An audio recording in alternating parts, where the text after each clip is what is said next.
Waalaikumsalam Waalaikumsalam. warahmatullahi wabarakatuh. Sebentar saya suaranya saya besarkan dikit lagi. Ya. Suara saya bisa didengar ya dengan baik, Bapak Ibu sekalian? Jelas, Prof. Oke, kita lanjut. Saya hari ini akan membahas topik yang pertama, karena kemarin kita hanya menyampaikan beberapa hal terkait dengan silabus perkuliahan, kemudian berkaitan dengan tim. Teknisnya nanti saya masuk duluan, nanti setelah saya nanti yang akan masuk adalah Pak Sumarja yang kelas B2 kalau tidak salah ya. Yang B1-nya nanti setelah saya nanti Pak Agus Triyono. Tapi itu pun sebetulnya kalau dalam kondisi yang normal-normal, dalam artian saya nggak ada tugas luar ya, atau kegiatan lain yang harus menyebabkan saya diganti atau bergantian dengan tim yang lain. Kelihatannya sih kalau dalam kondisi sekarang sampai dengan April, tugas-tugas luar itu masih bersifat daring ya. Mudah-mudahan tidak di hari Sabtu, tapi kadang-kadang memang ada kegiatannya dari hari Kamis sampai Sabtu ya. Tapi mudah-mudahan saya bisa siapkan waktu untuk tetap memberikan perkuliahan ya sedapat mungkin ya, walaupun ada kegiatan lain yang kadang-kadang juga bersamaan ya dengan perkuliahan kita. Hari ini saya akan menyampaikan kita akan membicarakan berkaitan dengan latar belakang berkembangnya hukum lingkungan ya. Latar belakang berkembangnya hukum lingkungan ya. Di mana saya bisa ya. Ini slide PowerPoint sudah bisa dilihat ya, Bapak Ibu sekalian? Bisa, Prof. Ya. Jelas, Prof. Kadang-kadang saya sudah asik kuliahnya, tahu-tahu di sananya katanya nggak bisa ngelihat. Waduh, bilang kenapa nggak dari tadi dikasih tahu. Nah, Bapak Ibu kalau sudah membaca literatur yang ada, apakah dari buku saya atau buku-buku yang lain ya, sebetulnya sangat gampang mencari referensi bahwa kenapa hukum lingkungan itu berkembang ya. Mungkin dari nalar kita saja secara mudah ya, kita bisa melihat bahwa hukum lingkungan itu berkembang ya karena memang ada perkembangan ya yang terkait dengan persoalan-persoalan yang menyebabkan ancaman, potensi atau justru ya sudah terjadinya kerusakan lingkungan ya. Jadi itu yang mendorong ya. Nah, yang mendorong hal-hal seperti itu terjadi pada tidak hanya di Indonesia ya. Tidak hanya di Lampung, tidak hanya di Indonesia, tapi justru pada tataran misalnya regional Asia misalnya, atau Asia Pasifik, atau bahkan global ya, internasional ya. Jadi persoalan-persoalan lingkungan itu merupakan salah satu persoalan yang menjadi isu global ya, seperti perubahan iklim, kemudian ya keragaman hayati dan seterusnya. Itu menjadi salah satu isu global selain isu yang lain seperti hak asasi manusia dan seterusnya ya. Jadi persoalan lingkungan ini merupakan persoalan yang sudah menjadi persoalan dunia, meskipun meskipun sebetulnya kadang-kadang kebijakan itu hanya setengah hati dari negara-negara yang ikut ya, terutama negara-negara maju ya. Negara-negara maju misalnya sepakat dengan protokol yang berkaitan dengan perubahan iklim ya, tapi dalam praktek mereka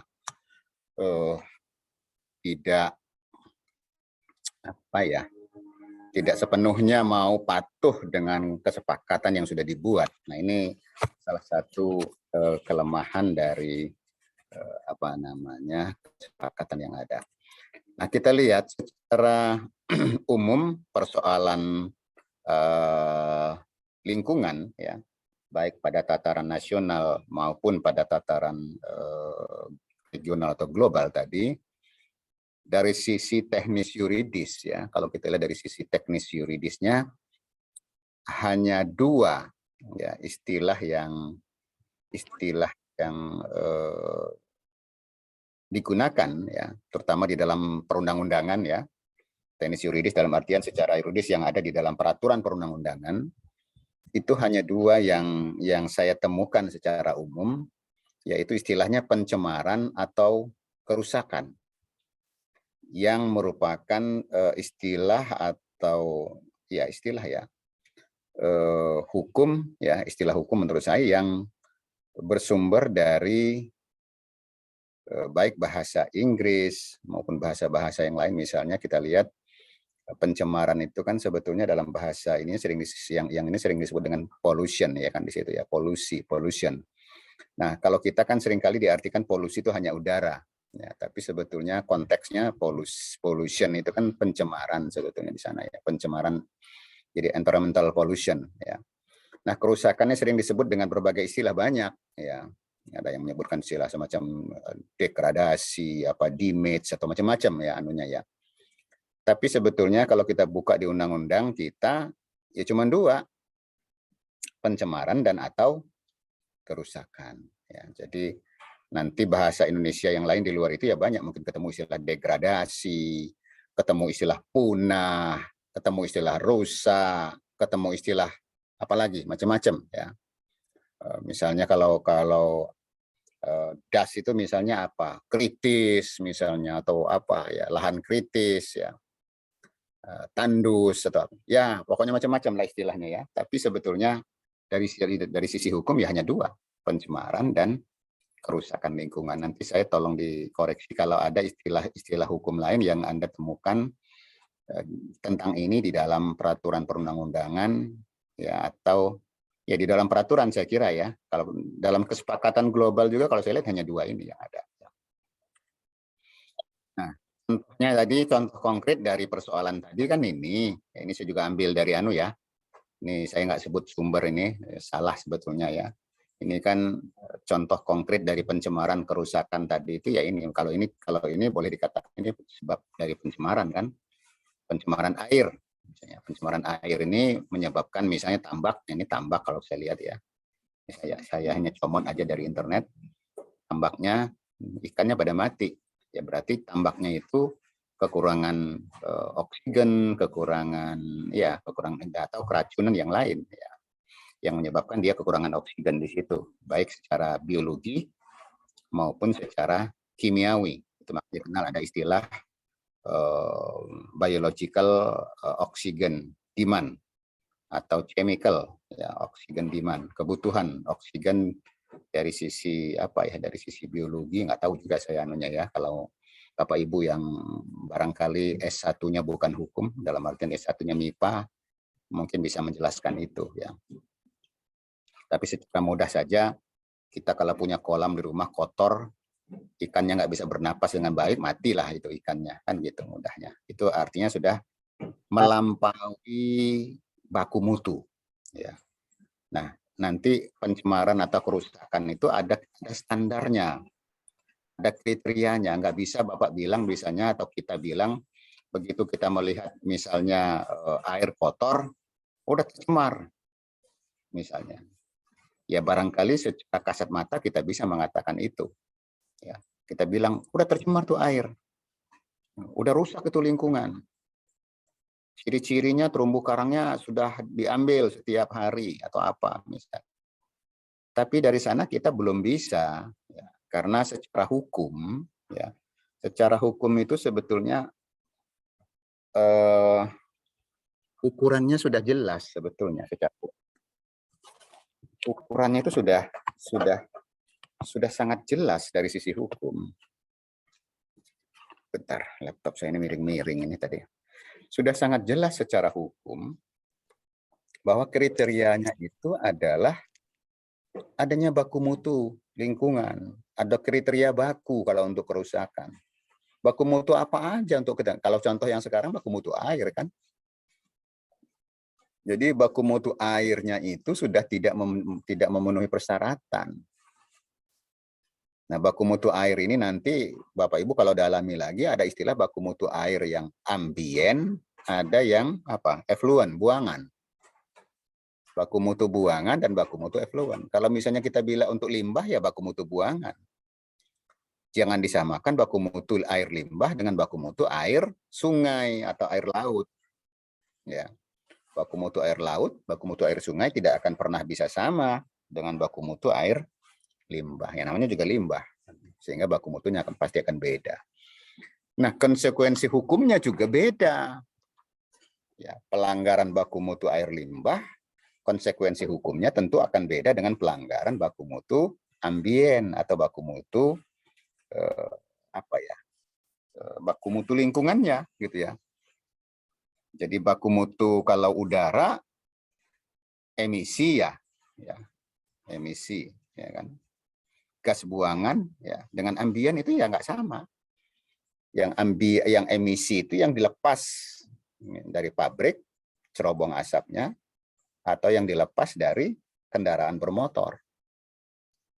Begitu dia terakumulasi masuk di dalam sebuah lingkungan, katakanlah kawasan tertentu, misalnya bagaimana baku mutu udara di kawasan Universitas Lampung misalnya, itu sudah menjadi baku mutu yang namanya baku mutu ambien itu. Ada kriterianya harusnya. Kriterianya itu diatur dengan peraturan daerah di daerah itu. Harusnya di Bandar Lampung sudah ada peraturan daerah tentang baku mutu udara di Lampung atau di Bandar Lampung. Ya, harusnya sudah ada. Baku mutu airnya air mana saja. Ya, sesuai dengan kewenangan pemerintah daerah. Kalau sungainya antar kabupaten, ya kewenangan provinsi menetapkan baku mutu airnya. Ini saya kira di sini mudah-mudahan di sini ada Bapak Ibu yang dari ya. Kalau Pak Dharma dari mana Pak Dharma?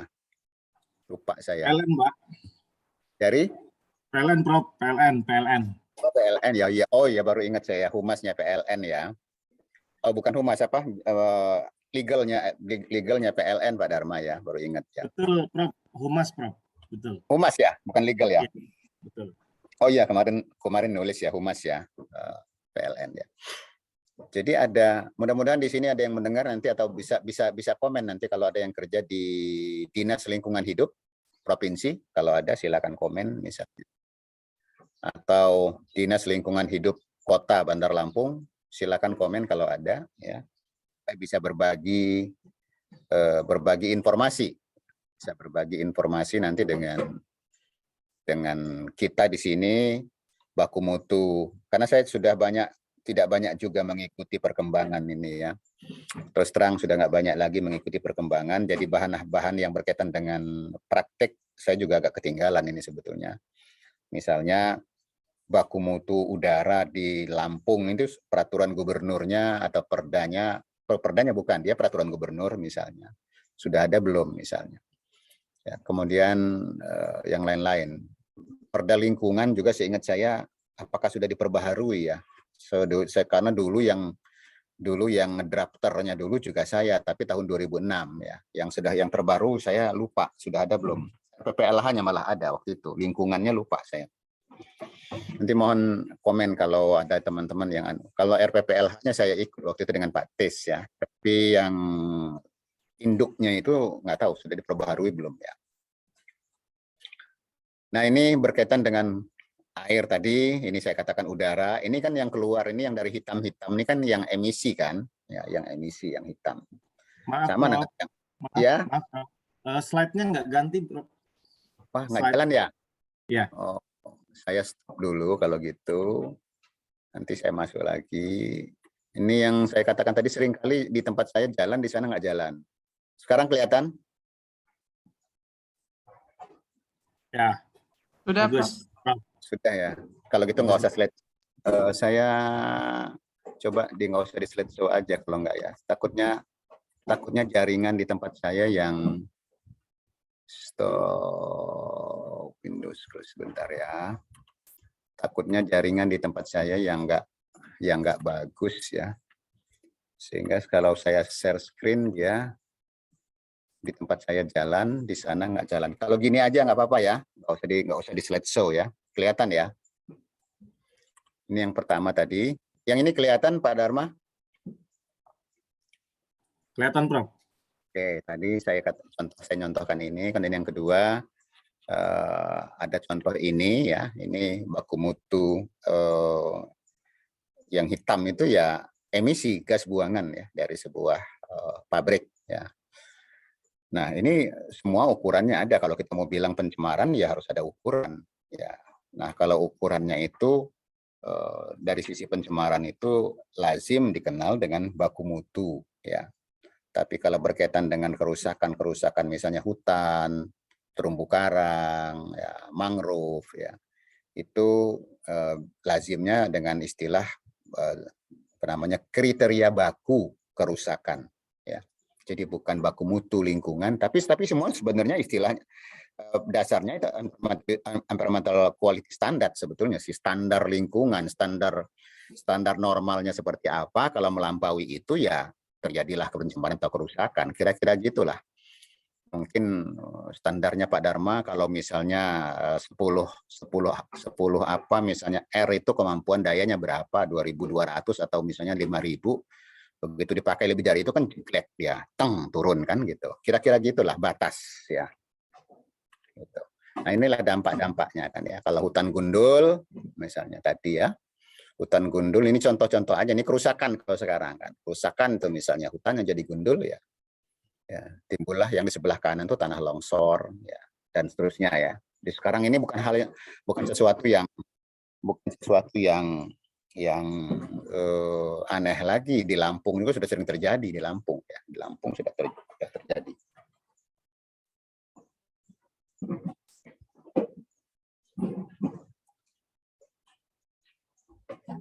Nah, kalau kita lihat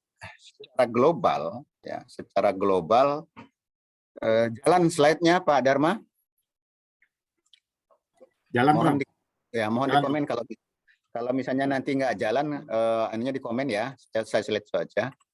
Nah, masalah lingkungan secara global ya sebetulnya sudah tahun 50-an ya, 50-an, 60-an, 70-an itu sudah terjadi ya.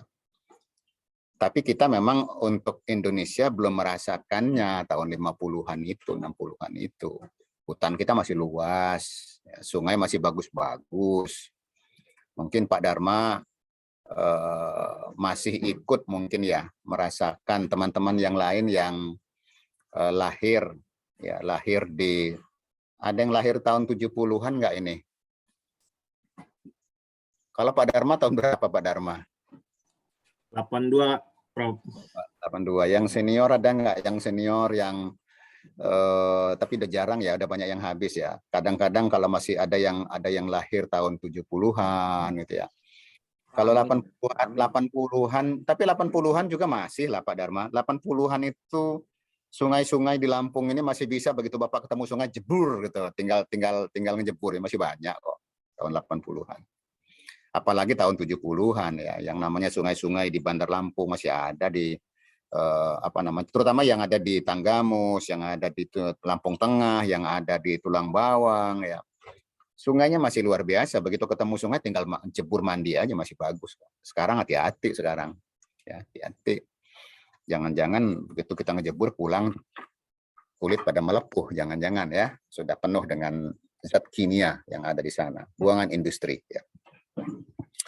Nah, tahun 50-an sudah banyak kota besar di dunia ya seperti Los Angeles itu mengalami masalah yang dikenal dengan smoke fog ya, asap ini kok pakai B saya nulisnya, asap itu P ya kalau nggak salah ya.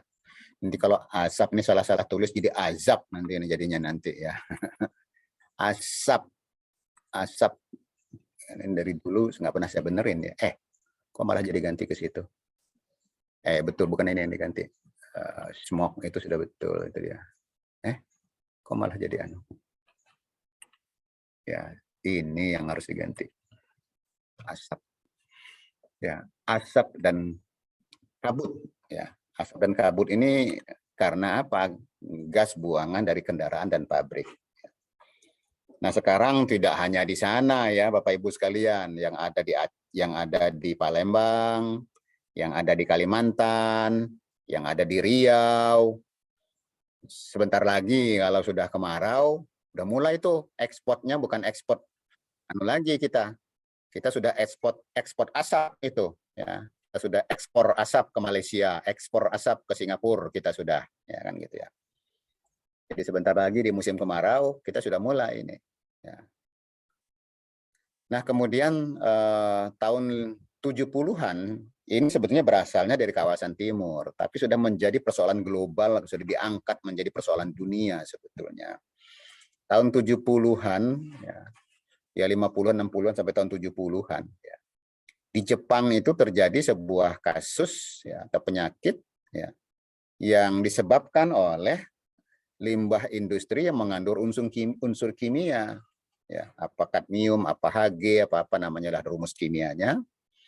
Yang sangat terkenal di Jepang itu sampai sekarang ada 2 kasus lingkungan sebetulnya yang sudah melegenda ya.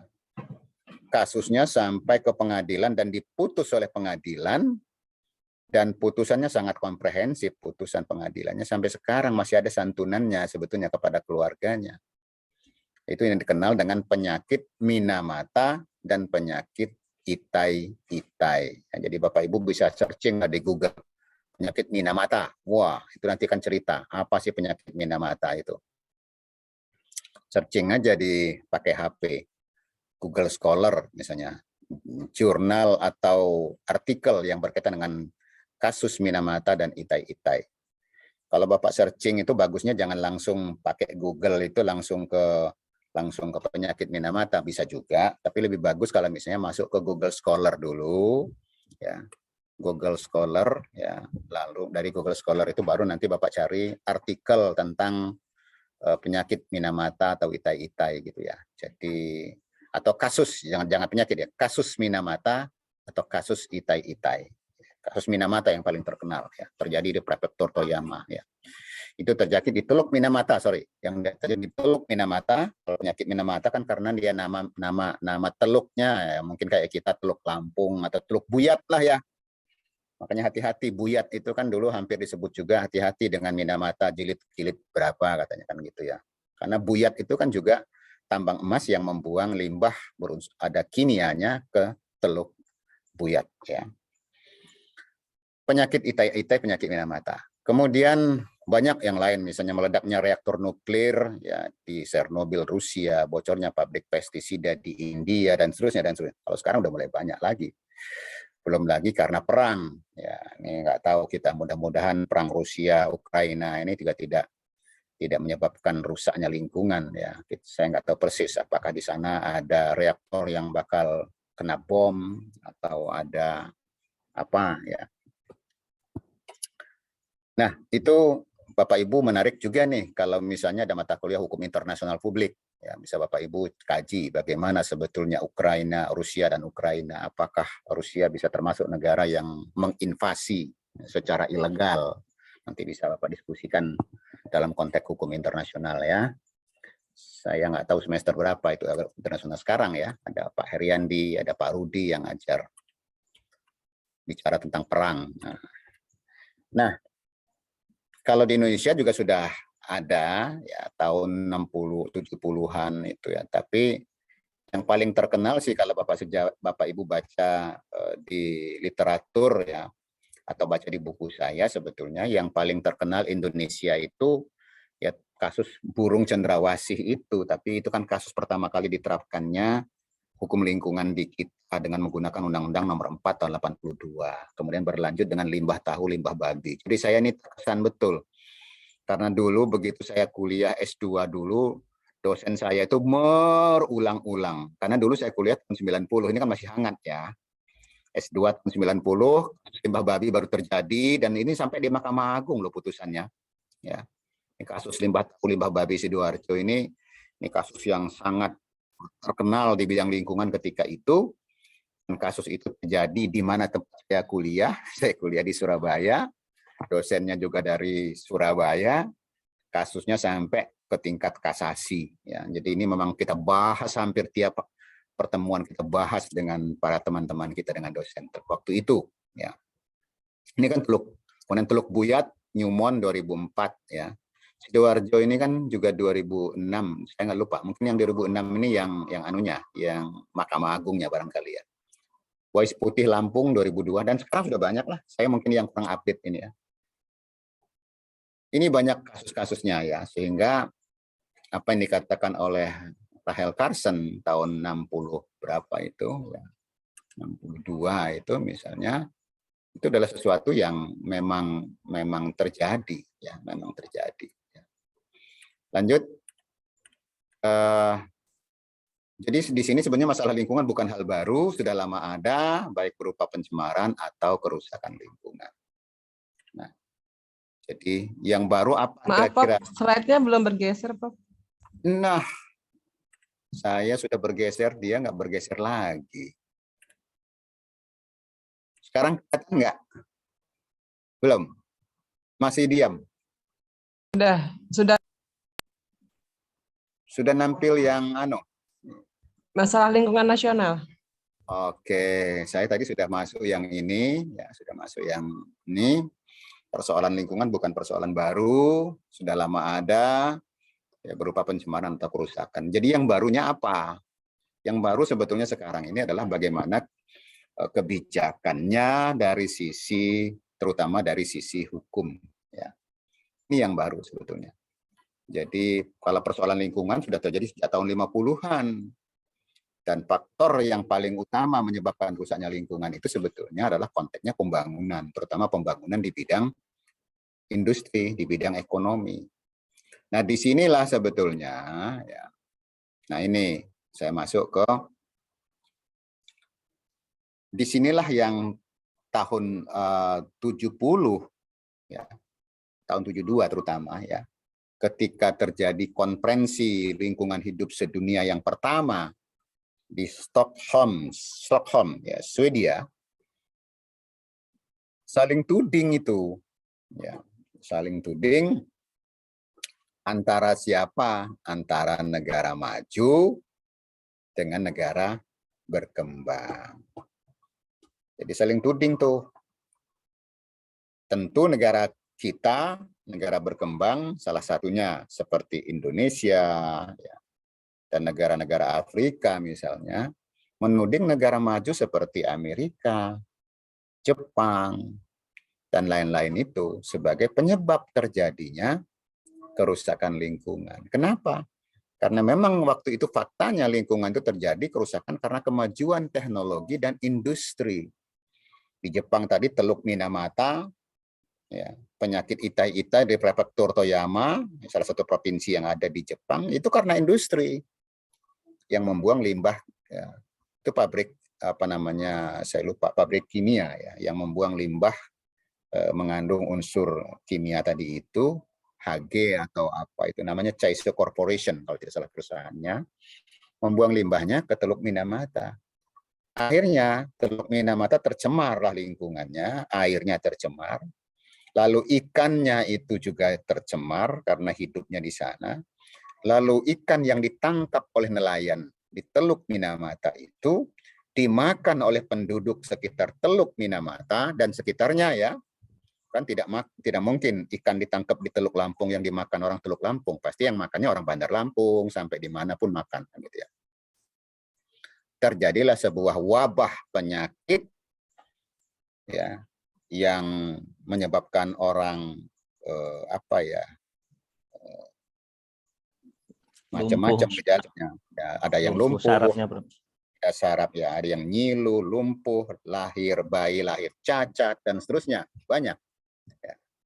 Itulah yang terjadi, ditelusuri, pada akhirnya sampailah ke pengadilan, menyebabkan sebuah kejadian itu dianggap bukan dianggap, ya, terbukti bahwa ada perusahaan kimia yang membuang limbah ke Teluk Minamata. Itulah pemicu terjadinya, itulah penyebab, bukan pemicu, itulah penyebab terjadinya pencemaran yang ada apa namanya orang-orang yang di sekitar Teluk Minamata itu mengalami sebuah penyakit yang mengerikan, ya, kesakitan, lumpuh dan seterusnya.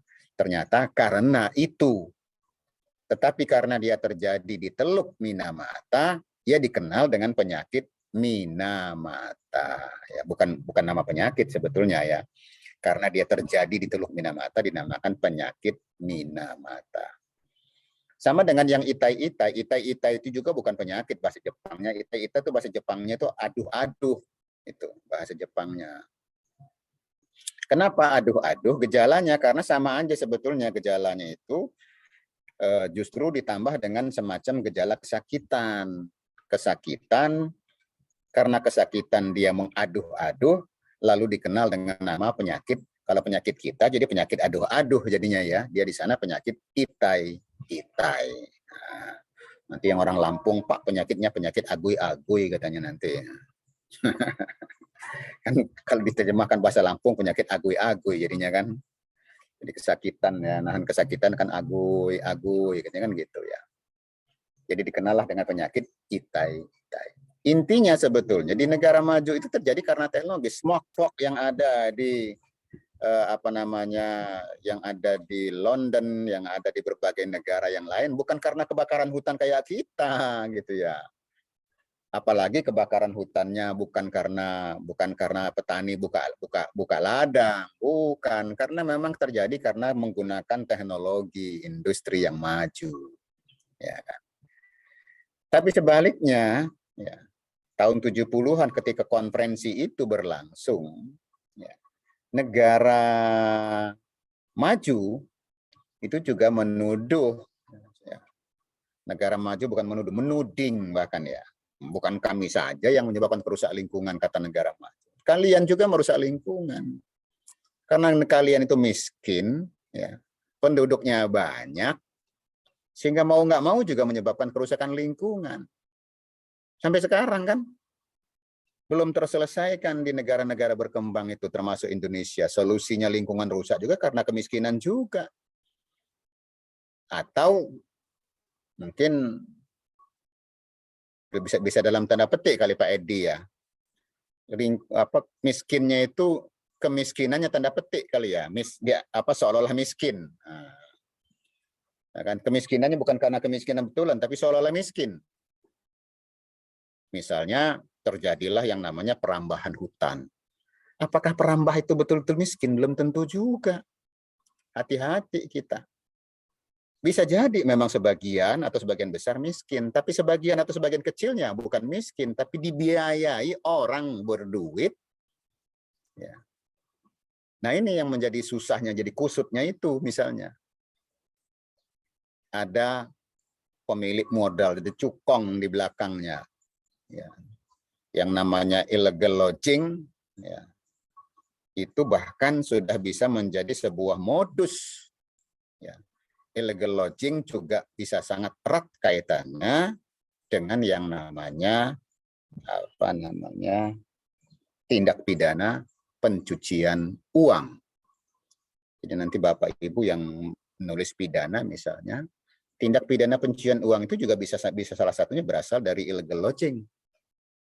Ya, ada pencucian kayu. Nah, itu juga akan ada istilah pencucian kayu ya. Jadi diekspor keluar seolah-olah kayunya ilegal padahal diambil secara, maksud saya seolah-olah legal ya, legal, sah, tapi diambil secara ilegal. Ya. Jadi illegal fishing itu juga memang iya, kalau sering kita lihat itu illegal fishing itu juga ada disebabkan oleh orang pemilik modal. Tapi illegal fishing juga jangan lupa, illegal fishing itu juga salah satunya penyebabnya karena teknologi yang sederhana yang dibuat oleh masyarakat miskin. Misalnya apa? Nangkap ikan menggunakan bom, racun. Bagi Bapak Ibu yang kerjanya di tulang bawang, kerjanya di mana, itu sudah bukan hal yang baru. Mereka nangkap ikan kadang menggunakan putas, racun, ya, menggunakan bom. Jadi sebab kerusakan lingkungan itu sebetulnya juga tidak hanya karena teknologi negara maju, tapi juga karena kemiskinan. Ya. Yang ujung-ujungnya kalau kita lihat, motif ekonomi nggak bisa lepas. Mau dia miskin, mau dia kaya, mau dia apa. Artinya bahwa persoalan lingkungan itu selamanya memang tidak bisa lepas dari persoalan-persoalan pembangunan di bidang ekonomi. Ya, Bapak Ibu dulu mungkin yang lahir tahun 80-an, yang lahir tahun kalau ada yang 70-an misalnya. Persoalan lingkungan belum begitu terasa. Kenapa? Ya karena memang lingkungan kita masih bagus, masih luas, sungai masih banyak yang bagus, hutan masih luas, perusahaan belum berkembang secepat yang seperti yang kita lihat sekarang misalnya. Dan gaya hidup, nah ini persoalan gaya hidup lagi juga ya. Mungkin kebutuhannya masyarakat kita tahun 80-an tidak seperti sekarang. Kalau dulu barangkali yang penting cukup. Punya motor ya cukup satu sudah bagus. Kalau sekarang punya mobil 2 kurang. Kan beda jadinya memang. Anunya. Orang satu rumah itu aja HP-nya bisa kalau ada orang tuanya, ada ibu, bapak, anaknya 2, HP-nya paling dikit itu 4. Yang paling dikit itu. Jangan-jangan bapaknya punya HP 2, ibunya punya HP 2 gitu ya. Ini gaya hidup sebetulnya. Jadi kita kembali ke sini, persoalan motif ekonomi. Semua orang atau badan usaha berlomba untuk memanfaatkan sumber daya alam untuk keuntungan ekonomi. Ekonomi ini salah lagi, ekonomi lagi. Untuk kepentingan ekonomi. Memang yang menjadi persoalan itu sebetulnya salah satu diantaranya adalah kemajuan sebuah negara, kemajuan sebuah daerah. Terus bukan sering ya, tolok ukur yang utamanya itu adalah apa namanya Pak Edi Ramdhani, Pak Edi Ramdhani. Apa namanya tolok ukurnya itu adalah income per kapita ya, atau apa namanya itu ukurannya itu pendapatan penduduk gitu ya. Kesejahteraannya, income per kapita. Kesejahteraannya dilihat dari sisi ekonomi, padahal harusnya nilainya nggak hanya nilai ekonomi. Kita bisa menghirup udara yang sehat, itu kan harusnya juga kalau mau dihitung, berapa besar kalau mau dihitung. Orang Kalpataru segala macam itu salah satu ukuran yang terbesarnya misalnya di satu daerah, berapa banyak misalnya pohon, berapa banyak tumbuh-tumbuhan yang bisa menyerap udara, itu punya nilai, ada economic value-nya di situ, ada valuasi ekonomi yang dihitung di sana. Ya, sehingga Wali Kota Bandar Lampung ketika itu Pak Herman HN pernah marah-marah ketika kita masuk bukan kategori yang bagus, tapi masuk kategori yang kotor nomor berapa waktu itu. Memang kita banyak menanam pohon, tapi pohon kita masih kecil-kecil ketika itu. Ini yang menjadi persoalan gitu ya. Jadi karena kriterianya kan dibuat berbagai ukuran, berbagai standar yang ada. Pohon itu kalau mau dihitung itu ada hitung-hitungannya. Satu pohon itu dia punya daun berapa banyak, dia bisa menyerap CO2 berapa banyak, sehingga dia bisa mengeluarkan O2 berapa banyak, sehingga bisa dihitung secara ekonomi.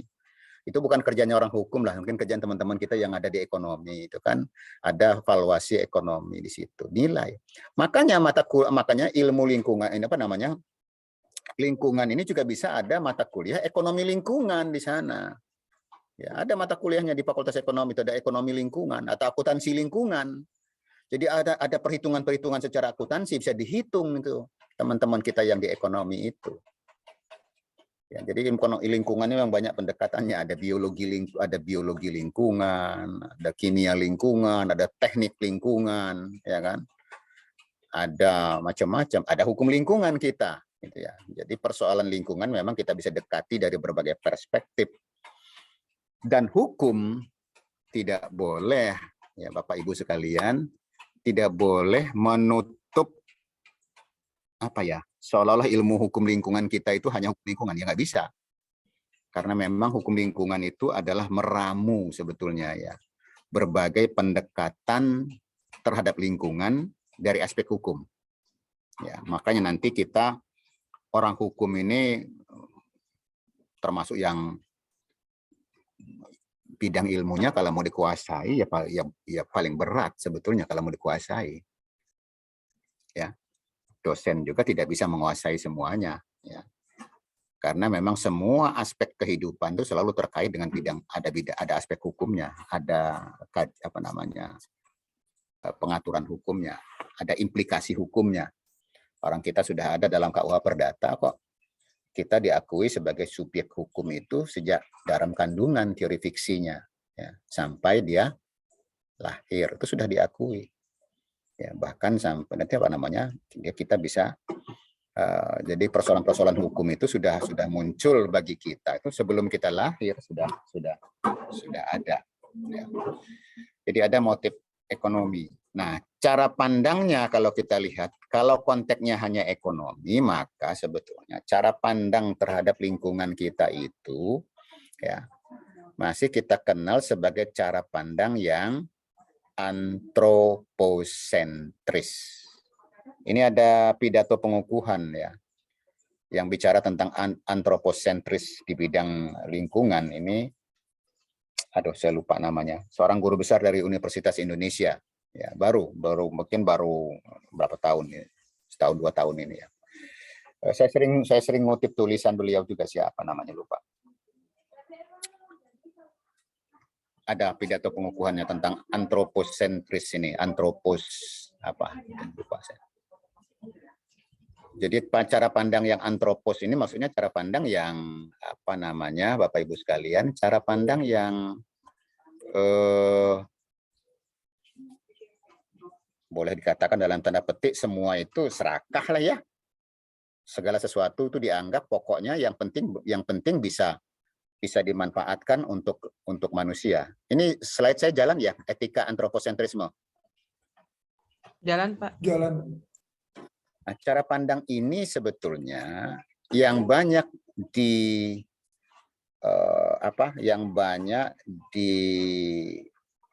dikritik ya para ahli lingkungan dan filsafat. Ya. Kenapa? Karena cara pandang yang seperti inilah sebetulnya yang menyebabkan rusaknya lingkungan sebetulnya. Cara pandang inilah sebetulnya yang menjadi awal muawal ya. Awal muawal apa ya istilahnya? Yang jadi awal ya kehancurannya lingkungan itu. Ya. Karena cara pandang ini selaras dengan kredonya René Descartes atau sering disebut dengan Cartesian, yang dikenal dengan kredonya cogito ergo sum. Saya nggak tahu cara bacanya, cogito ergo sum. Saya berpikir, maka saya ada. Ini kan René Descartes ini kan salah satu filsafat Yunani. Ya. Sangat terkenal kredo ini.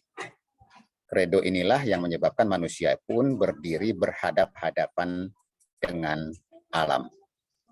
Ya. Kalau Bapak punya bukunya Fritjof Capra misalnya, di bukunya Fritjof Capra itu jelas sekali sebetulnya di sana. Capra mengutip berbagai kredo dari Cartesian yang menyebabkan terjadinya kerusakan terhadap alam. Ya. Baik bukunya yang judulnya Turning Point atau bukunya yang saya lupa satu lagi.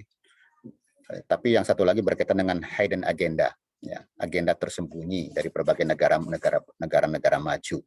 Ya. Jadi negara maju kadang-kadang punya agenda yang tersembunyi juga, bukan kadang, sering. Seolah-olah pro lingkungan, ya, ternyata mereka setengah hati menjalankan, tapi mereka menggunakan instrumen itu untuk menekan negara maju, negara berkembang. Ya kan? Misalnya saja kalau kita lihat salah satu kebijakan yang berkaitan dengan eco-labeling misalnya. Eco-labeling itu kalau dikaji secara politik lingkungan, apakah benar misalnya eco-labeling itu kebijakan dunia itu, kebijakan negara-negara maju itu memang untuk melindungi lingkungan dunia? Apa benar? Kita nggak boleh mengekspor kayu gini ke sana, tapi harus gini dulu. Itu belum tentu sebetulnya dalam rangka kepentingan dunia, tapi kepentingan mereka. Tapi mereka nggak mau keluar duit. Makanya negara-negara berkembang itu harusnya menuntut yang banyak, yang perdagangan karbon itu. Oke, kami siapkan hutan yang bagus. Kami siapkan hutan yang baik untuk menyerap CO2-nya, untuk mengeluarkan O2, untuk pernapasan dunia, paru-paru dunia. Tapi kalian bayar dong kalau mau. Nggak mau juga kan, bayarnya mah bagus. Itulah negara-negara Afrika harusnya, negara-negara yang punya hutan tropis yang bagus harusnya punya pasang harga mahal dong. Kalau enggak ya kami rusak, terserah kami. Gitu. Nah, ini konteksnya dengan apa namanya etika antropocentris tadi itu ya. Jadi ini yang menyebabkan lahirnya berbagai kebijakan. Nah, dalam perkembangannya, nanti saya akan jelaskan di slide yang berikutnya. Dalam perkembangannya sebetulnya etika ini juga sampai sekarang masih sangat dominan, ya.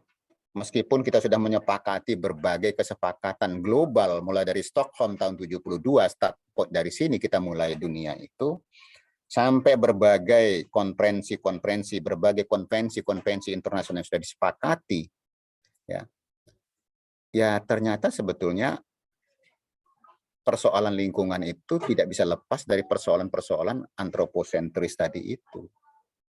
Ya, jadi lingkungan itu sebetulnya kalau ada secara teoretik, ya Bapak Ibu sekalian, secara teoretik sebetulnya lingkungan itu bisa pulih ya dengan sendirinya sebetulnya kalau ya masih dalam toleransinya.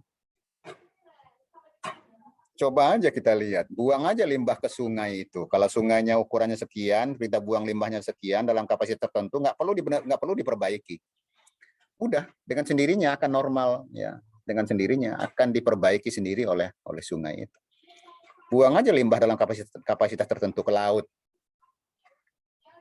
Dalam kapasitas tertentu, dia akan recycle sendiri, gitu ya. Akan pulih dengan sendirinya. Tapi ketika ya sama aja kita makan ya, kalau makan ukuran sepiring dikasih makan 2 piring, meledus lah rasanya, nggak enak. Kira-kira gitu. Mungkin itu yang dapat saya sampaikan di kuliah hari ini ya. Saya lebih kurang 50 menit, nggak usah lama-lama kuliahnya. Tapi kalau mau diskusi, saya kasih waktu sampai 15 lah ya, nggak usah 14.30. Karena kebetulan 14.30 saya ada kuliah S3 juga. Kalau ada yang ingin ditanyakan kuliah perdana kita. Oh ya, kemarin kalau nggak salah saya kontak dengan penerbit Raja Walinya. Bapak Ibu, saya nggak tahu siapa yang menghubungi. Saya sudah kontak dengan penerbitnya, tolong dikasih diskon harga untuk saya bilang. Kalau nggak salah dikasihnya 30% apa 35%, nggak tahu saya harganya diskonnya. Tolong. Dan sudah pesan 38 katanya, saya nggak tahu yang sudah pesan. Karena stoknya hanya ada 38 di sini. Sisanya kayaknya waktu itu dia bilang sedang pesan di Palembang apa di mana, atau di Jakarta, di kantor pusatnya di Depok apa di mana ya. Yang sebelah kiri kan bukunya ya, yang ini.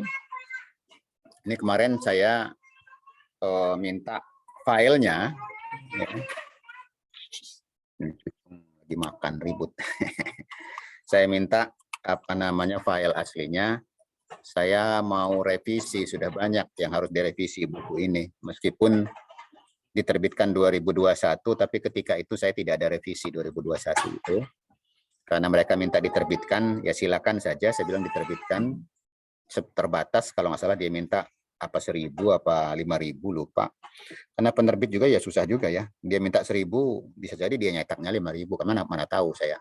Gitu ya.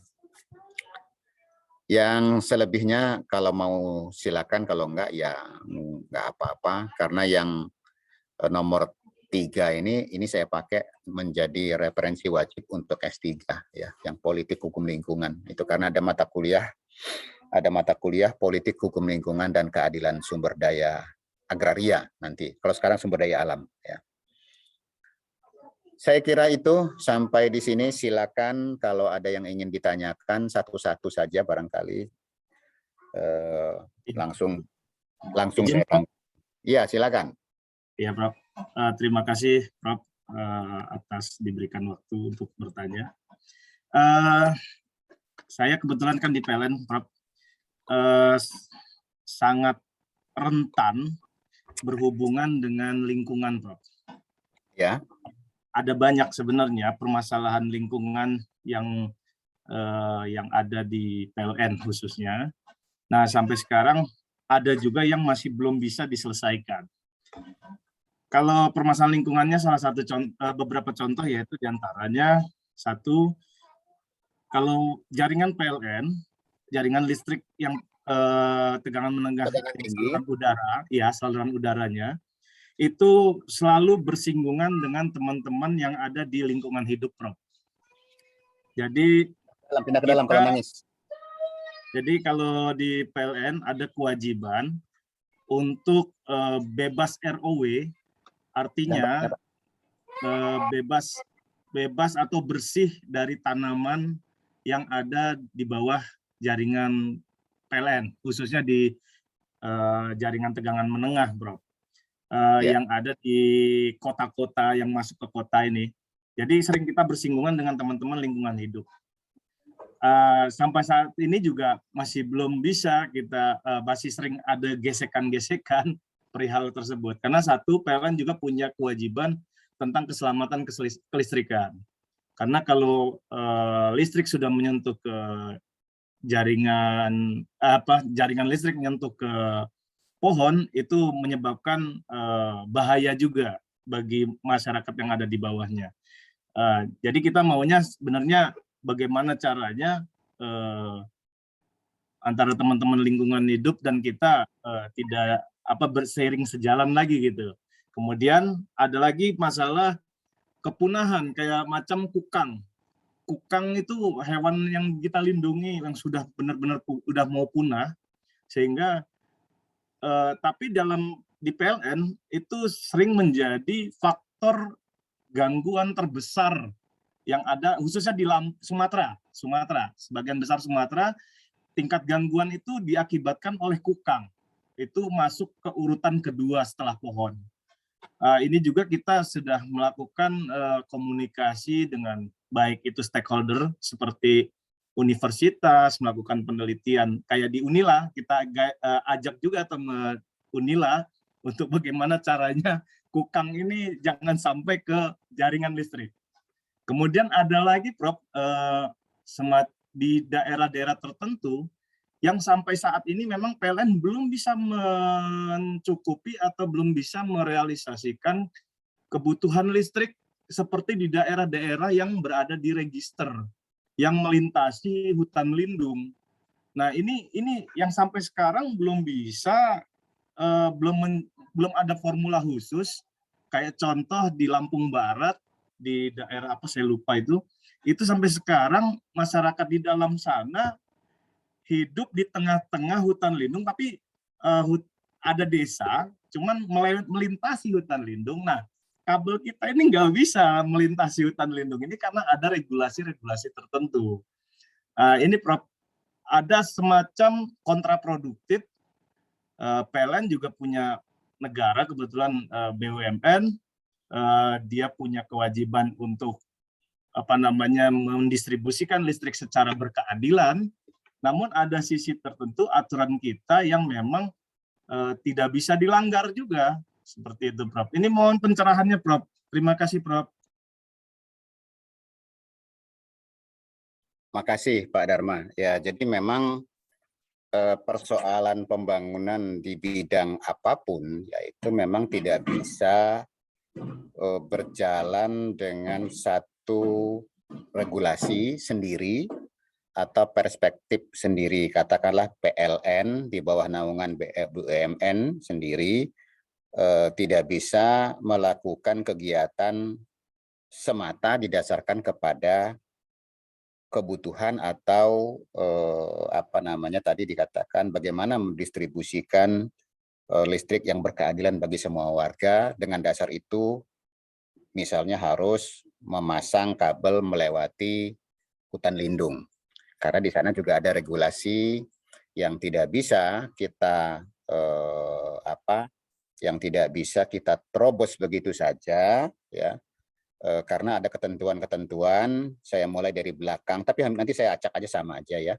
Tidak bisa kita melawan kebijakan itu karena kepentingannya juga adalah dalam rangka melindungi hutan lindung itu sendiri. Ketika jaringannya ada di sana, ya, jaringannya masuk, tidak sekedar merusak hutan lindung dalam artian karena kabel, tapi mungkin pertimbangannya begitu dia dilewati jaringan, maka tentu nanti di sana akan ada kehidupan. Ketika di sana ada kehidupan, mau nggak mau ya juga lingkungannya juga akan jadi rusak. Itu sama dengan misalnya, dulu perdebatannya panjang juga misalnya di kawasan, tapi saya nggak tahu regulasinya seperti apa. Yang ada antara Tanggamus dengan Lampung Barat. Ya, itu kan melewati kawasan Taman Nasional Bukit Barisan Selatan. Ya kan. BBS ya kan gitu ya. Itu juga sebetulnya dulu juga kontroversinya juga lama membuat jalan itu karena begitu dia dibuka itu nanti dikhawatirkan ada kehidupan yang ada di sana. Nah, sehingga seperti Bapak bilang jangan-jangan di sana ada penduduk yang belum teraliri listrik karena memang tidak boleh dilalui oleh kabel listrik. Jadi saya belum punya jawaban secara pas Pak Dharma, tapi yang jelas memang ketika Bapak akan jaringan itu kan tidak hanya untuk apa istilahnya Pak ya, tidak hanya untuk kepentingan jaringan apa namanya yang saya lupa, saya juga pernah jadi andalan dulu itu yang di tempat insight-nya itu, tapi kan juga termasuk jaringan yang antar kabelnya itu loh, apa namanya itu yang mengalirkan itu juga termasuk dalam kajian AMDAL-nya itu sebetulnya. Jadi misalnya Bapak katakanlah yang ada di kalau di Bandar Lampung ini yang ada di Teluk sana ya misalnya, kan tidak hanya di AMDAL di situnya, tapi nanti akan kabelnya akan melintasi mana, semua itu dikaji ya. Nanti akan dilihat apakah kabelnya nanti itu akan menyebabkan terjadinya potensi lingkungan rusak. Kalau dia akan terjadi itu, maka apa yang harus dilakukan? Itulah yang dikenal dengan ketika AMDAL itu yang namanya kajian dampak pentingnya, ya. Kemudian bagaimana mengatasi dampak penting itu, ya dampak positif maupun negatifnya itu. Jadi sebetulnya sama dengan yang tadi, yang ada kabel jaringan tegangan tinggi, ya, yang di bawahnya itu kan harusnya steril, harusnya di bawah kan sudah dibebaskan oleh PLN sebetulnya.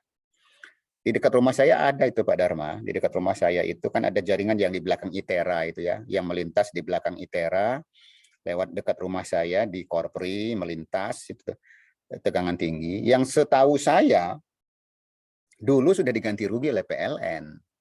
Nah, tapi prakteknya sekarang penuh itu masyarakat di bawahnya itu Pak Dharma. Penuh itu masyarakat di bawahnya itu. Padahal itu sudah harusnya steril. Nah ini saya solusinya juga nggak tahu. Mungkin solusinya apakah PLN juga punya apakah PLN juga punya punya SDM yang bisa mengawasi itu dengan baik tadinya.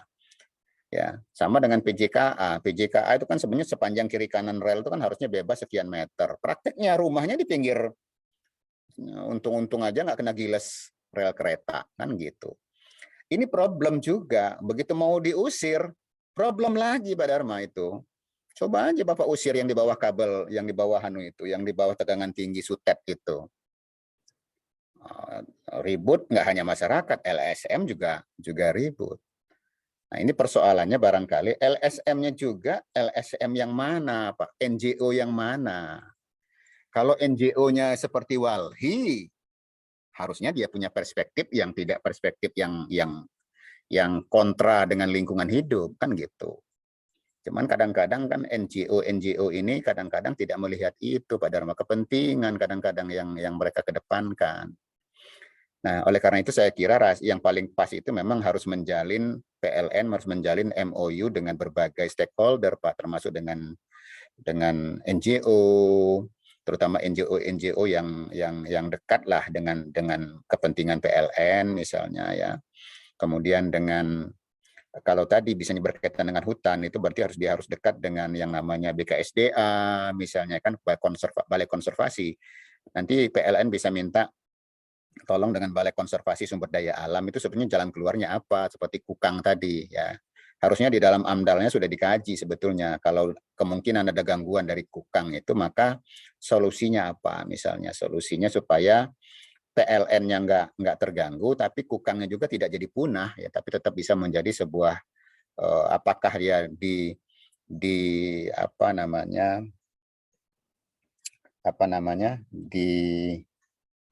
kok jadi lupa istilahnya, dikonservasi ya, dalam artian in situ ya, jadi diambil ya, ditangkap, tetapi dikandangkan lah dalam tanda petik istilahnya ya, dianukan di sebuah lokasi, apakah seperti yang ada di Taman Nasional Waikambas itu kan ada yang namanya untuk badak itu kan di sana ya. Jadi ada konservasi in situ. Jadi disitulah dia dikurung, dianukan, nggak bisa keluar. Tapi kalau Kukang nggak tahu gimana caranya ya. Kalau badak apa tuh gampang ya. Tapi kalau Kukang itu kan dia bisa bisa naik pohon segala macam kan. Itu agak susah. Nah, tapi barangkali ada caranya lah dari sisi orang kehutanan ya. Kalau di Unila itu biasanya ada Pak Sugeng, ada Pak Slamet, ada Pak siapa, mungkin mereka bisa punya jalan keluar terhadap gangguan Kukang terhadap. Tapi saya kira nanti Pak Dharma bisa cek lagi, mungkin di analisis mengenai dampak lingkungannya ketika dulu mau dibangun jaringan itu sudah diperhitungkan belum? Saya kira pasti ada ini di sananya. Cuma mungkin caranya itu yang masih belum bisa dilakukan secara baik. Saya nggak bisa jawab Pak Dharma bagaimana menghentikan Kukang. Agak susah itu. Tapi barangkali orang-orang kehutanan bisa punya cara. Makanya kalau menurut saya dari sisi hukum Pak Dharma, karena Pak Dharma adalah humas atau legalnya, barangkali yang perlu adalah dikomunikasikan itu dengan Dinas Kehutanan misalnya, atau dengan Balai Konservasi Sumber Daya Alam, gimana caranya itu untuk bisa berkolaborasi antara PLN dan Balai Konservasi atau Kementerian Kehutanan untuk mengamankan gangguan satwa itu terhadap jaringan yang ada. Saya kira itu, Pak. Agak sumir ya jawabannya, termasuk yang masyarakat tadi saya juga nggak bisa jawab secara ini, karena sama juga dengan saya katakan di rel kereta api, Pak Kukang, Pak Dharma ya. Jadi itu setahu saya sudah dibebaskan oleh PLN. Jadi ada sekian meter dari tegangan sutet itu, di bawahnya kan harus steril, nggak boleh ada penduduk. Tapi di tempat tertentu, bukan tempat tertentu, hampir semua lah kalau saya lihat. Di tempat saya itu dibangunin kos-kosan di bawahnya, dibangunin rumah di bawahnya. Padahal di atasnya kabel tuh kalau malam bunyi, gitu. Tiup angin bunyi itu. Nah, di bawahnya itu harusnya kan radiasinya kan harusnya nggak boleh di bawah itu mereka itu. Tapi ternyata prakteknya mereka ada di bawah. Gimana kalau kabelnya putus, nimpah rumah, nimpah mereka di sana? Kan sudah diperhitungkan oleh PLN, kena kabel, kena pohon saja nggak boleh, apalagi ada masyarakat yang hidup di bawahnya. Tapi prakteknya masih banyak yang ya, setahu saya dibebaskan kan Pak Dharma? Kalau tegangan tinggi di atasnya sutet itu, di bawahnya kan tanahnya sudah dibeli kan di bawahnya. Iya, Prof. Kalau untuk sutet di tapak towernya diganti, yang di lintas juga diganti. Iya. Tapi kalau untuk tegangan menengah yang ada di kota, yang tiang 11 meter lah, tiang beton 11 meter itu nggak ada, karena aturannya, regulasinya memang nggak ada di situ. Ya, itu maksud saya yang tapak yang ada di yang ada di luar kota lah, yang tegangan tinggi. Kalau yang sudah masuk kota mungkin sudah tegangannya mungkin bukan sutet lagi, namanya apa? Saya nggak tahu kriterianya Pak Dharma. Kayak di Korpri kan ada yang tiang beton itu kan ada, tapi mungkin barangkali itu namanya bukan lagi yang sutet yang seperti tapak yang itu. Prof. Ya, silakan. Terkait sutet, Prof. Ya. Mungkin harus dikaji juga. Soalnya saya terus terang di atas rumah saya ini sutet, Prof. Nah. Ya, mungkin bukan menyalahkan PLN, mungkin biro sebelum penyerahan ke PLN mungkin itu ada yang bermain juga, Prof. Nah, karena ya betul kata Pak Dharma, mungkin itu kelasnya ada yang tekanan tinggi, mungkin menengah atau rendah. Karena setahu saya juga tanyakan ke masyarakat, yang dapat ganti rugi itu cuma tanam tumbuh, Prof. Untuk lahan dan bangunan itu tidak dapat kompensasi. Seperti itu, Prof. Ini Pak siapa? Saya Pak Made, Prof. Namanya nggak kelihatan di sini ya. Made, Prof. Oke. Jadi saya nggak tahu persis ya. Setahu saya kalau yang tegangan tinggi tahap anu itu memang dia dibangun apa namanya dibuat itu setelah semuanya steril di bawahnya. Nah, mungkin Pak Madenya apakah belinya setelah sutetnya berdiri atau beli sebelum sutetnya berdiri? Karena saya katakan tadi, kalau belinya setelah sutet berdiri banyak, Pak. Ya, banyak kejadian. Di tempat saya itu juga ada beberapa, saya lihat rumah berbangun. Saya tanya dari mana? Beli. Beli dari siapa? Ya nggak tahu juga saya juga. Beli, Pak. Nah, persoalannya kan beli itu apakah belinya secara legal menggunakan surat yang sah dalam artian ada alas haknya atau tidak? Kan kita nggak tahu nih. Bisa jadi misalnya belinya itu di bawah tangan, tidak punya sertifikat, tidak punya SKT, tapi dibeli dari, kalau itu di korporasi sana langkah banyaknya Pak, yang sudah jadi sertifikat pun punya kakak saya, sudah ada sertifikatnya pun masih diperjualkan beli oleh masyarakat di sana. Diduduki, dipondasi. Sudah dilaporkan ke polisi, masih juga.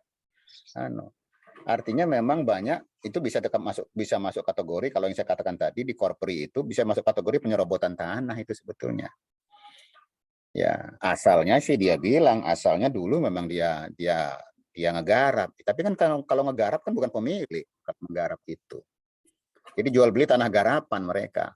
Banyak itu di korpri itu Pak, terutama yang di blok, kalau di korpri di tempat saya itu di blok A ya, baik terutama sebelah kiri jalan kalau ke arah tol. Ya, banyak itu yang belum tuntas. Sebetulnya banyak juga, tidak hanya di situ sebetulnya di daerah korpri itu ya. Jadi saya kira itu kalau mau ditelusuri Pak Made ya agak panjang barangkali dengan Pak nggak apa-apa diskusi sama Pak Dharma, saya kira nanti akan ketemu solusinya mana yang terbaik. Kalau menurut saya sih bisa jadi Pak Made dulu belinya dari orang juga mungkin beli dari mana, belinya mungkin PLN-nya sudah dipasang sutet dan itu sudah clear sebetulnya, dibebaskan barangkali ya, saya nggak tahu. Kalau saya lihat regulasinya kan harusnya dia sudah dibebaskan termasuk tanahnya sebetulnya. Nggak hanya tanam tumbuh, tanahnya dibebaskan. Cuman sekian meternya nggak tahu saya, Pak Dharma mungkin yang lebih paham berapa radius dari kabel itu kiri kanan yang dibebaskan itu ya. Kalau yang di jalur kotanya memang enggak ya, di depan rumah saya kan biasanya jalur di kotanya itu dia di bawah di pinggir dua jalur atau di pinggir jalan, jadi tidak dibebaskan itu. Ya, so, memang melintas di atas tanah negara di sana ya. Pak Dharma bisa tanggapi kira-kira kemungkinannya seperti apa? Kalau menurut saya sih kemungkinan kabelnya memang sudah berdiri, baru proses jual beli itu dilakukan di bawah tangan. Iya Prof, terima kasih Prof. Jadi memang ada beragam permasalahan yang dihadapi. Contoh aja di Lampung Utara itu dulu dibayar oleh kakeknya. Nah, kakeknya dibayar ke kakeknya. Dibayar zaman kakeknya. Zaman kakeknya, iya. Cucunya yang nagih lagi seperti itu. Jadi memang kita nggak ada namanya pembayaran dua kali pembayaran mengeluarkan uang negara. Tapi yang pasti jalur lintasan yang memang sutet ya, khususnya sutet dan sutet itu dibayar untuk lintasan dan tapak towernya seperti itu. Jadi memang permasalahannya bisa kompleks, perlu diurai agak panjang gitu. Tapak towernya itu kira-kira berapa meter Pak, kiri kanan? 10? Untuk teknis, karena itu masuk ke divisinya beda, Prof. Jadi kalau kami itu di situ di bagian UIP 3BS namanya. Jadi udah beda secara teknisnya, jadi saya kurang paham. karena bukan orang Sutet saya, Prof. Ya, tapi setahu saya memang di Tapak Tower itu kiri kanannya itu kira-kira berapa meter itu sudah dibebaskan itu sudah.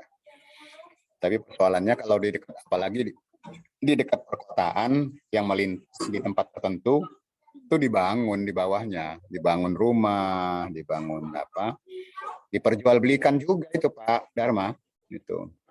Diperjualkan di bawah tangan pasti ya, di bawah tangan pasti. Izin, Saya Prof. kira udah mau selesai ya, Prof? Nggak jadi deh, Prof. iya 5 menit aja ya, sudah jam 14.20. Boleh. Saya sudah lewat, udah mau masuk Baik, yang Prof. ya. Singkat saja. Izin, Prof. Kebetulan ini kami pernah membahas ini dengan PLN, Prof. Kaitannya dengan ini, pembebasan tanah di ITERA, Prof. Untuk yang di pemasangan ITERA, menara, betul, menara dan kabel SUTT, bukan SUTET, Prof. Ya, SUTT. istilah-istilahnya. Iya, baik, Prof. Izin. Jadi untuk menaranya, memang ketentuan teman-teman PLN itu harus dibebaskan. Tapi karena kebetulan itu tanah milik negara, jadi pendekatannya nggak pembebasan, tapi pendekatannya itu adalah dengan pendekatan sewa saja. Nah, untuk kaitannya dengan yang tadi kabel tadi, Prof. Jadi yang ditawarkan oleh teman-teman dari PLN itu adalah kompensasi, Prof. Iya, siap, Prof. Sebentar, saya komen dulu. Konfirmasi Betul. dulu. Itu kalau yang di atas tanah negara, katakanlah punya ITERA. Tapi kalau yang punya penduduk dibebaskan, Prof, kalau itu dibeli langsung. Berarti kan dibebaskan, dibeli langsung kan? Betul, kalau betul. Saya kalau yang punya negara ya silakanlah sesama negara menyelesaikan itu, artinya ya sewa boleh apa boleh gitu ya. Oke. Tapi awalnya PLN mintanya dibeli, Prof. Ya. Tapi kemudian karena ada aturan lain terkait aset, jadi agak berbeda aset negara gitu perlakuannya. Gitu. Nah, kemudian untuk yang di atasnya, Prof, yang di kabelnya itu kan melewati juga beberapa. Jadi istilah mereka tuh kompensasi, Prof, bukan dibeli putus, Prof. Kalau yang walaupun melewati tanah warga. Walaupun melewati tanah warga, Prof. Jadi namanya kompensasi. Artinya gini, menurut pandangan teman-teman dari PLN untuk kami diskusi, bahwa yang terganggu dengan adanya kabel itu adalah 4 meter dari jarak kabel, Prof, ke bawah. Artinya di bawah 4 meter itu boleh ada bangunan, kurang lebih seperti itu. Jadi maksudnya 4 meter di bawah kabel. Ya, di bawah kabel itu 4 meter itu yang dilarang sebenarnya, tapi di bawahnya lagi itu nggak ada masalah, Prof. 4 meter maksudnya 4 meter maksudnya dari ketinggian kabel. Betul, dari ketinggian kabel. Kan artinya dari di bawah itu bukan, tapi dari ketinggian kabel. Jadi kabelnya itu, Prof. Nah, kalau yang dari menara jelas memang ada 22 meter ke kiri dan ke kanan dan seterusnya ada, tergantung berapa 500 kV atau berapa gitu, ada ukuran sendiri-sendiri itu. Nah, jadi penghitungan kompensasi berbeda dengan pembebasan, Prof, pendekatannya jadi seperti itu. Ya, jelas. Oh, nggak tahu saya Pak kalau gitu ya. Saya kira tadinya itu sudah dibebaskan dalam pengertian 4 meter misalnya atau sekian meter itu bukan dari jarak kabel atas tapi dari kiri kanan, saya kira ya. Kalau memang begitu ya pantas aja masih ada, tapi nanti saya juga nggak bisa jawab, mungkin regulasinya yang harus dilihat ya. Dari perspektif hukum lingkungan, kalau kajian kita hari ini sebetulnya persoalannya itu adalah berkaitan dengan gangguan terhadap penduduk ya. Nah, itu yang harus dilakukan oleh PLN, jangan sampai artinya salah satu kegiatan itu menyebabkan terjadinya gangguan ya. Itu karena gangguan itu banyak ya, di situ ada gangguan-gangguan yang menyebabkan radiasi misalnya terkait dengan bising, itu kan ada suara juga sebetulnya di tempat-tempat tertentu yang tegangan tinggi itu. Saya kira saya nggak mau masuk polemik antara PLN sama ya, ganti rugi segala macam, karena tema kita bukan itu. Tema kita adalah sebetulnya bagaimana konteksnya dengan gangguan terhadap lingkungan hidup. Nah, ini saya kira seperti tadi Pak Dharma cerita tentang kukang ya, tentang bagaimana itu, saya kira masih masuk perspektif itu ya. Nggak apa-apa, tapi ini masukan biar bisa menjadi bahan diskusi ya, untuk bisa menjadi bahan tulisan juga sebetulnya ya, bisa sharing tulisan dengan Pak Dharma bagaimana menulis tentang hal-hal yang berkaitan dengan persoalan-persoalan lingkungan juga, lingkungan sosial yang Pak katakan tadi, masyarakat yang ada di bawahnya itu seperti apa. Jadi masih ada konteks dengan lingkungan sosial. Mungkin itu dulu pertemuan kita hari ini ya. Nanti sampai ketemu minggu depan Bapak Ibu sekalian.